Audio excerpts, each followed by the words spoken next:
ಓಂ ಮೂರ್ತಿತ್ವೇ ಪರಿಕಲ್ಪಿತಶಶಭೃತೋ ವರ್ತ್ಮಾ ಪುನರ್ಜನ್ಮನಾಂ ಆತ್ಮೇತ್ಯಾತ್ಮವಿದಾಂಕತಶ್ಚೇತತಾಂ ಭರ್ತಾಮರಜ್ಯೋತಿಷಾಂ ಲೋಕಾನಾಂ ಪ್ರಳಯೋದಯಸ್ಥಿತಿವಿಭುಶ್ಚಾನೇಕಧಾ ಯಶ್ರುತೌ ವಾಚನ್ನಃ ಸತತಾತ್ಮನೇಕಕಿರಣಸ್ತ್ರೈಲೋಕ್ಯದೀಪೋ ರವಿಃ.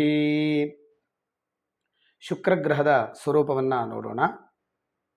ಶುಕ್ರಗ್ರಹನು ಸುಂದರವಾಗಿರ್ತಾನೆ. ದೀರ್ಘವಾಗಿರತಕ್ಕಂಥ ಭುಜವನ್ನು ಹೊಂದಿರತಕ್ಕಂಥವನು, ಗೋಲಾಕಾರದ ಮೊಣಕಾಲುಗಳನ್ನು ಹೊಂದಿರತಕ್ಕಂಥವನು, ಶುಕ್ಲಧಾತು ಅಧಿಕವಾಗಿರತಕ್ಕಂಥವನು, ಕಾಂತಿವಂತನಾಗಿರುತ್ತಾನೆ. ಅತ್ಯಂತ ಕಪ್ಪಾಗಿರತಕ್ಕಂತಹ ಗುಂಗುರಾಗಿರತಕ್ಕಂಥ ಕೂದಲನ್ನು ಹೊಂದಿರ್ತಾನೆ.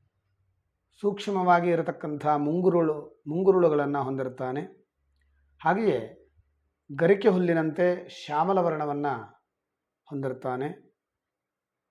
ಕಾಮಿಯಾಗಿರ್ತಾನೆ. ವಾತ ಕಫ ಪ್ರಕೃತಿಯನ್ನು ಹೊಂದಿರ್ತಾನೆ. ಸರ್ವಜನಪ್ರಿಯನು ಆಗಿರುತ್ತಾನೆ. ಚಿತ್ರಾಂಬರಧಾರಿ, ಚಿತ್ರಾಂಬರವನ್ನು ಧರಿಸಿರತಕ್ಕಂಥವನು.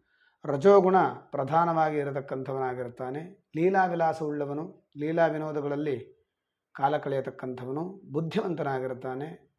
ವಿಶಾಲವಾಗಿರತಕ್ಕಂಥ ಕಣ್ಣುಗಳನ್ನು ಹೊಂದಿರ್ತಾನೆ. ಸ್ಥೂಲವಾಗಿ ಇರತಕ್ಕಂತಹ ದೇಹವನ್ನು ಹೊಂದಿರ್ತಾನೆ. ಸ್ವದೇಶಾಭಿಮಾನ ಹೊಂದಿರ್ತಾನೆ. ಇಂತಹ ಗುಣಗಳು ಶುಕ್ರಗ್ರಹನಿಗೆ ಹೇಳಲ್ಪಟ್ಟಿದೆ. ಯಾರ ಜಾತಕದಲ್ಲಿ ಶುಕ್ರನು ಬಲಿಷ್ಠನಾಗಿದ್ದಲ್ಲಿ ಹಾಗೂ